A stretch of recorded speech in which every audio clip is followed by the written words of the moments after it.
আন্ডারগ্রাউন্ডে থাকার সময় একদিন কলকাতায় বাড়িতে মায়ের সঙ্গে দেখা করতে এলেন। সেদিনই পুলিশের হাতে ধরা পড়ে গেলেন। প্রায় 1.5 বছর পর জেল থেকে বাইরে এলেন। আমার গিটার হাতে তুলে নিলেন গৌতম। সৃষ্টি করলেন মহিনের ঘোড়াগুলি।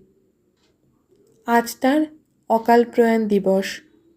সুসুরোর পক্ষ থেকে আমরা স্বর্গীয় শ্রী গৌতম চট্টোপাধ্যায়ের উদ্দেশ্যে শ্রদ্ধা জানালাম।